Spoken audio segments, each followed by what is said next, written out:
Hello everyone, welcome to Sabre Virtual Demo, our brief videos explaining different features of Business Central and related products. In this episode, we're going to cover pages, lists, and the user interface. So I'm logged in as Molly Clark, and what we're going to do is we're going to jump into sales orders, because they represent a good example of a list page and of a editing page.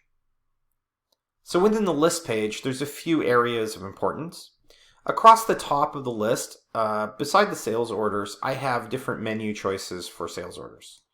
So I have different actions and functions. I can send an approval request for a sales order. I can navigate to the order, dimensions, statistics, etc., different pieces of information that I might need for the selected sales order. Along the right-hand side, I have fact boxes. Most pages in Business Central have fact boxes. Not all, but I would say at least 80% do.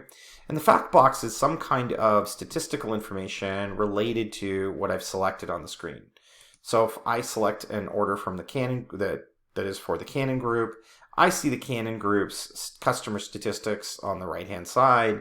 And below that, I see information like their phone number, fax number, email address, etc.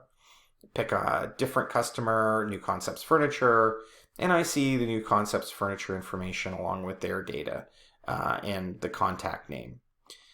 So a fact box is really quick access to important information about something that isn't necessarily related to the content of the list. So I'm looking at a sales orders list, but my fact boxes are customer statistics and customer detail fact boxes.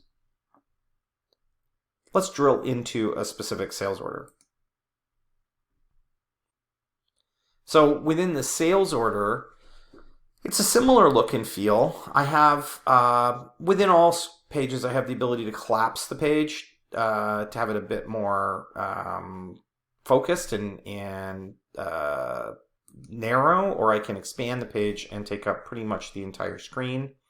I also have the ability to view the fact boxes that are on the page. In a sales order, the fact boxes are either related to the data in the line I've selected, or they're related to something like the customer on the order. And you can see in the fact box in the page, we have a slightly different view because we have the tile view that's similar to our main page. It's also possible to add a Power BI information within the fact boxes as well. And you can see in here I have customer details. I have sales line details. So if I add another line to a sales order, so I will make this another item, and I will select an item. Let's select another one of our, we can actually type London here, and it'll bring up our London swivel chair.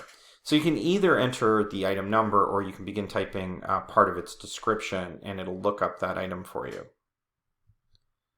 So when I select the London swivel chair, and I'll put quantity 1 in for it, I have fact box information about a London swivel chair over here, including its current item availability, which is -1. My one order is exceeding the availability of the item.